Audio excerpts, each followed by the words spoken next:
प्रिय विद्यार्थियों, ये पार्ट फर्स्ट के first question paper introduction to sociology के द्वितीय खंड में हम लोग विभिन्न सामाजिक अवधारणाओं के अंतर्गत सामाजिक क्रिया की अवधारणा के बारे में बात कर रहे थे, जिसमें विभिन्न विद्वानों के विचारों की हमने बात की। मैकाइवर के विचारों की बात की, जेनेनेकी के विचारों की बात करी, रॉबर्ट मर्टन के विचारों की बात करी, मैक्स वेबर के विचारों की बात करी और टालकट पार्सन्स के विचारों की बात करी। उसी क्रम में आज हम लोग सामाजिक क्रिया से संबंधित इमानुएल दुर्खिम के विचारों की बात करेंगे। ठीक है, एक बार पुनः हम लोग गत कक्षा में जो व्याख्यान दिया था उसके बारे में संक्षिप्त बात करते हुए हम लोग इमानुएल दुर्खिम की अवधारणा की बात करेंगे, जो कि उन्होंने सामाजिक क्रिया से संबंधित अपने विचार व्यक्त किए।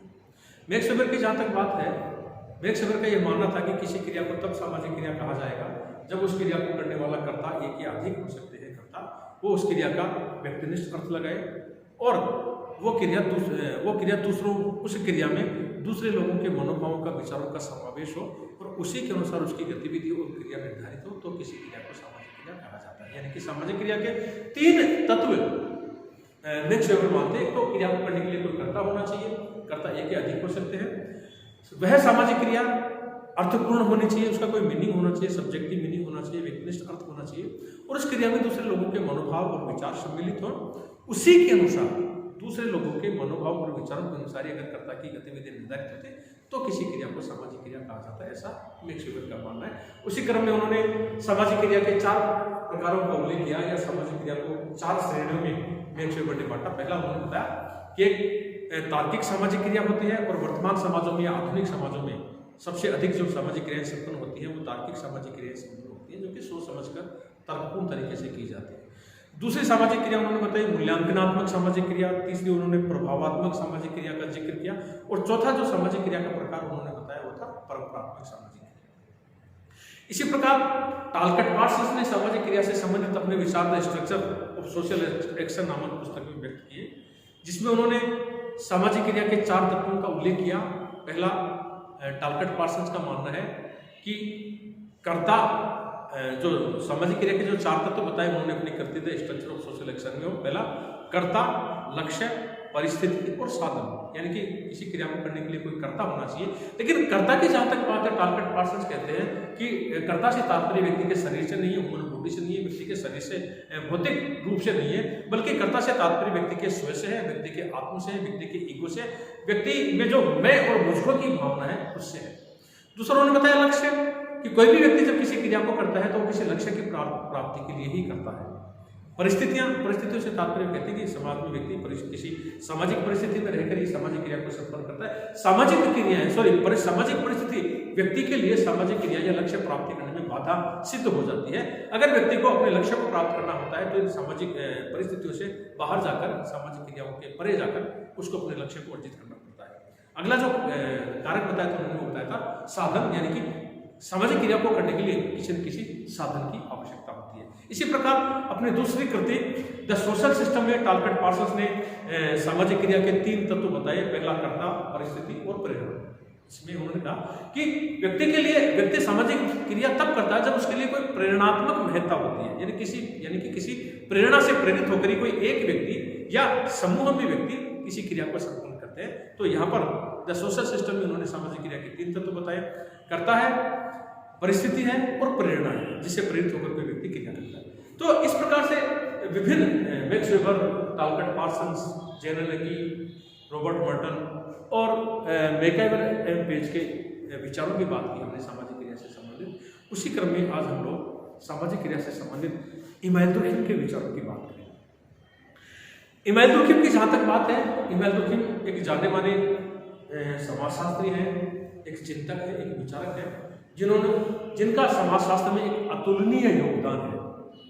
उनकी जो महत्वपूर्ण कृतियां हैं, जैसे हम बात करें जैसे उनकी जो सब महत्वपूर्ण कृति है उनमें द सुसाइड है, the division of labour in society है, इसी प्रकार से the rules of sociological method है, elementary forms of religious life है। ये इमानुएल दुर्खिम की महत्वपूर्ण कृतियां हैं जिनके कारण उनको विश्व भर में काफी प्रसिद्धि मिली। जो सुसाइड नामक पुस्तक है उसके कारण तो उनको बहुत ज़्यादा ख्याति विश्व भर में मिली थी। तो ये कुछ महत्वपूर्ण योगदान है जिनका जिक्र आज हमने आपके साथ किया है, क्योंकि विस्तार से हम लोग ये भाग 3 में जब विभिन्न सामाजिक चिंतकों विचारकों की बात करेंगे, उसी क्रम में हम लोग इमानुएल दुर्खिम की बात करेंगे, क्योंकि इन्होंने काफ़ी महत्वपूर्ण योगदान समाजशास्त्र को दिए। सामाजिक क्रिया से संबंधित इमानुएल दुर्खिम के विचारों की जहाँ तक बात है, पहली एक बात और स्पष्ट करना चाहता हूँ मैं कि समाजशास्त्र में 2 प्रकार के खेमे हैं। समाजशास्त्र से संबंधित जो विद्वान है उनके 2 समूह हैं।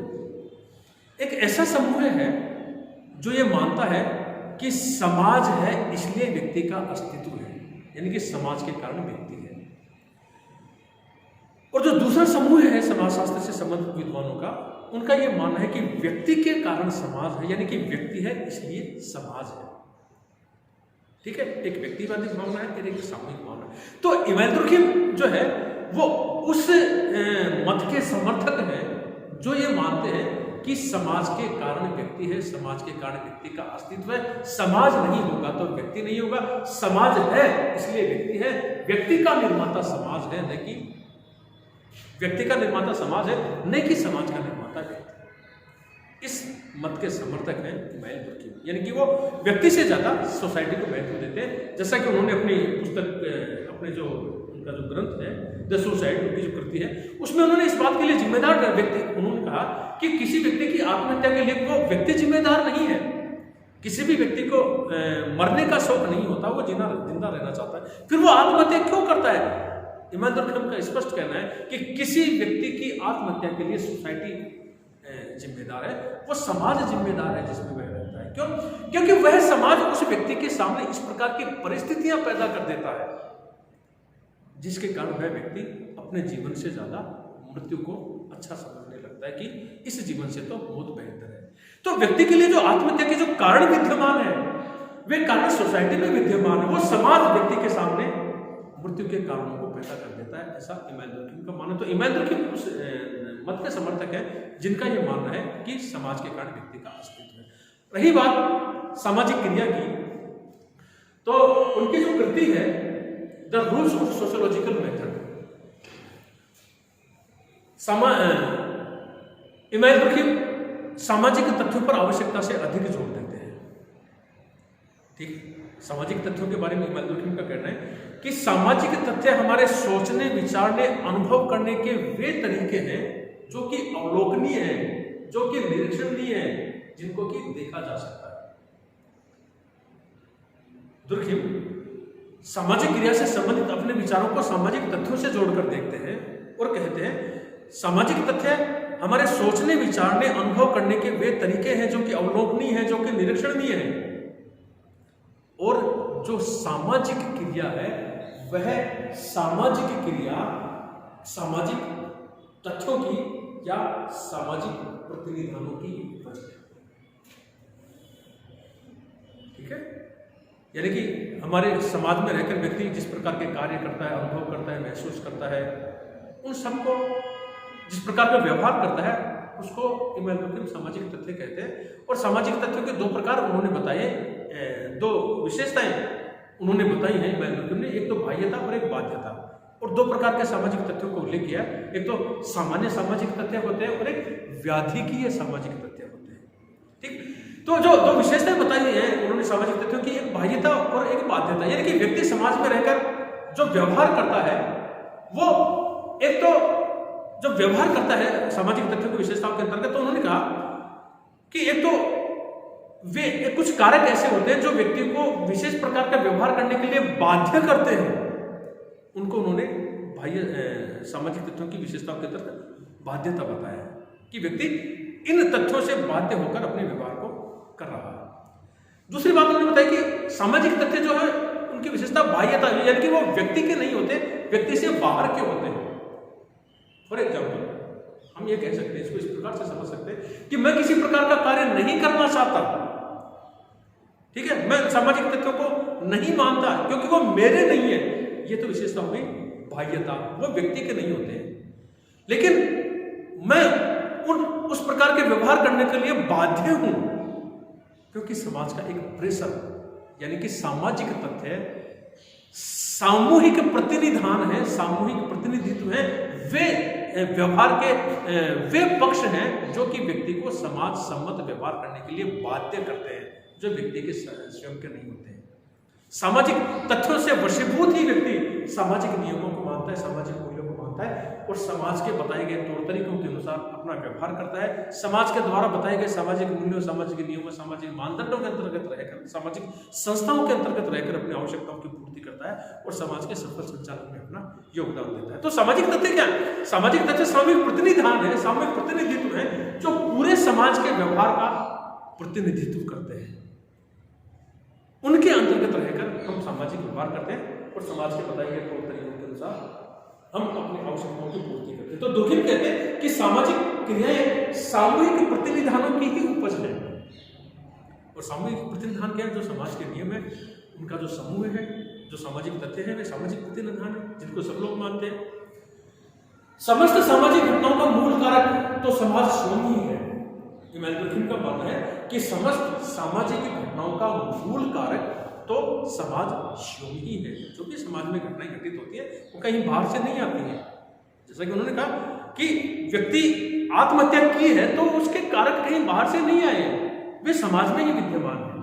ठीक है, समाज ने उसको अपने मौत को गले लगाने के लिए बाध्य किया है। तो जो सामाजिक घटनाओं का जो मूल कारक है वो समाज में ही विद्यमान है।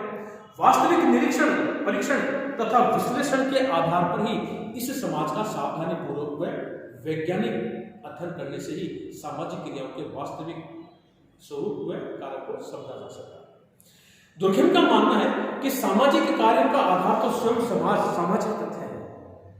दुर्कheim कहते हैं कि सामाजिक कार्यों का या सामाजिक क्रिया का आधार तो सामाजिक तथ्य है और इन तथ्यों का प्रत्यक्ष रूप में निरीक्षण, परीक्षण व विश्लेषण किया जा सकता है ना, कि हमारे सोचने, समझने, अनुभव करने के वे तरीके हैं जो कि निरीक्षणीय है, जो कि अवलोकनीय है, जिनको देखा जा सकता है, जिनका परीक्षण किया जा सकता है, उसको सामाजिक तथ्य कहा किया जा सकता है। सामाजिक क्रियाएं सामाजिक तथ्यों का ही एक अंग या पक्ष है। यानी कि व्यक्ति समाज में रहकर जो सामाजिक क्रियाएं करता है वो सामाजिक तथ्यों का ही पक्ष है, क्योंकि व्यक्ति जो भी व्यवहार करेगा, जो भी क्रिया करेगा, वो सामाजिक तथ्यों के अनुरूप ही करेगा।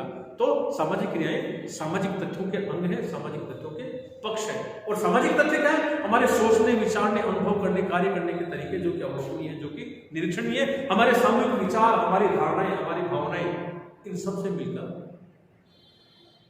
सामाजिक तथ्यों का निर्माण होता है। और दुर्कheim के अनुसार जो सामाजिक क्रिया है वह सामाजिक क्रिया इन सामाजिक प्रतिनिधानों, सामूहिक प्रतिनिधित्व या सामाजिक तथ्यों की ही उपज है। सामाजिक तथ्य व्यक्ति के वैश्विक वातावरण का एक भाग है। जो सोशल फैक्ट है वो मनुष्य का जो इंडिविजुअल पार्ट है, जो व्यक्तिगत भाग है, उसका एक हिस्सा है। इसलिए इसका निरीक्षण वैश्विक रूप में संभव होता है। दुर्कheim के अनुसार सामाजिक क्रियाएं सामूहिक प्रतिनिधित्व यानी सामूहिक विचारों, धारणाओं, भावनाओं, इन सब की ही उपज है। इन सबसे मिलकर ही सामाजिक क्रियाओं का निर्माण होता है। अर्थात सामाजिक क्रियाएं सामाजिक कारकों का ही प्रतिफल है, सामाजिक तथ्यों का ही प्रतिफल है। ऐसा इमैनुअल दुर्कheim का मानना है। कहने का तात्पर्य इमैनुअल दुर्कheim स्पष्ट करते हैं कि सामाजिक क्रियाएं या सामाजिक घटनाएं वे सब तो समाज में ही तो घटित होती हैं। उनका मूल कारक तो समाज ही है। और समाज में जो सबसे महत्वपूर्ण चीज है वह है सामाजिक तथ्य, क्योंकि सामाजिक तथ्य किनसे मिलकर बनते हैं? समाज में अनेक लोगों के सोचने, विचारने, अनुभव करने, उनकी भावनाएं, उनकी धारणाएं, उनकी मनोवृत्ति, उनके विचार, उन सबसे मिलकर सामाजिक तथ्यों का निर्माण होता है। सामाजिक तथ्य की विशेषता क्या है? दो है, बाह्यता और बाध्यता। और दो प्रकार के सामाजिक तथ्य होते हैं, एक सामान्य सामाजिक तथ्य है होते हैं और एक व्याधिकीय सामाजिक तथ्य। सामान्य सामाजिक तथ्य वे हैं जो समाज की व्यवस्था बनाए रखने में अपना योगदान देते हैं, जिससे समाज संतुलित रूप से चलता रहता है। जबकि व्याधिकीय तथ्य क्या है? एक प्रकार से सामाजिक समस्या है। व्याधि का मतलब रोग है, बीमारी है। वे सामाजिक तथ्य जो समाज में रोग पैदा करते हैं, जिस प्रकार से मानव शरीर में रोग पैदा हो जाता है और मानव का शरीर असंतुलित हो जाता है, जर्जर हो जाता है। समाज में भी अगर सामान्य तथ्यों की तुलना में व्याधिकीय तथ्य अधिक मौजूद हो जाते हैं या व्याप्त हो जाते हैं, तो वो समाज रोगग्रस्त हो जाता है, बीमार हो जाता है, जर्जर हो जाता है, असंतुलित हो जाता है। और ऐसा समाज, बीमार समाज, असंतुलित समाज, रोगी समाज ज्यादा लंबे समय तक नहीं चल पाता। सामाजिक क्रियाओं की जहां तक बातें पर पुनः दोहरा दें, इमैनुअल दुर्खिम ये मानते हैं कि सामाजिक क्रियाओं का मूल कारक समाज है, क्योंकि सभी प्रकार की सामाजिक क्रियाएं समाज में घटित होती हैं। ठीक है, और सामाजिक क्रियाएं सामूहिक प्रतिनिधानों की उपज है। सामाजिक क्रियाएं सामाजिक तथ्यों का एक अंग है, सामाजिक तथ्यों का एक भाग है। ठीक है, इमैनुअल दुर्खिम उस मत के समर्थक हैं जो ये मानते हैं कि समाज के कारण व्यक्ति का अस्तित्व है, नहीं कि व्यक्ति के कारण समाज का अस्तित्व। ये सामाजिक क्रिया से संबंधित इमैनुअल दुर्खिम के कुछ विचार थे।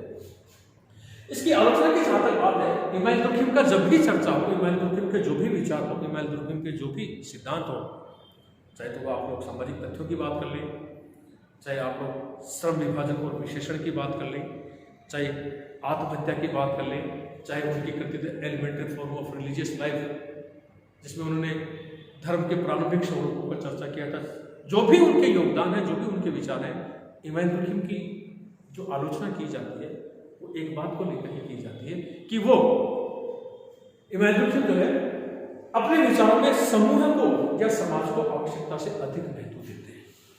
वे व्यक्ति को कम आंकते हैं, बल्कि समूह को या समाज को आवश्यकता से अधिक महत्व देते हैं, क्योंकि उनका मानना है कि समाज में जो भी घटना घटित होती है वे सामाजिक कारणों से घटित होती है। वो व्यक्ति उसके लिए जिम्मेदार नहीं होता, बल्कि समाज उन तमाम घटनाओं के लिए जिम्मेदार होता है। जैसा कि उन्होंने अपनी कृति आत्महत्या में कहा है कि कोई भी व्यक्ति मरना नहीं चाहता, लेकिन कोई व्यक्ति आत्महत्या करता है तो उसके लिए समाज जिम्मेदार है। क्यों? क्योंकि वह समाज व्यक्ति के सामने ऐसी परिस्थिति, ऐसा वातावरण प्रस्तुत कर देता है कि व्यक्ति अपने जीवन से ज़्यादा मृत्यु को पसंद करने लगता है। तो ये सामाजिक क्रिया से संबंधित इमैनुअल दुर्खिम के कुछ विचार थे। Thank you very much.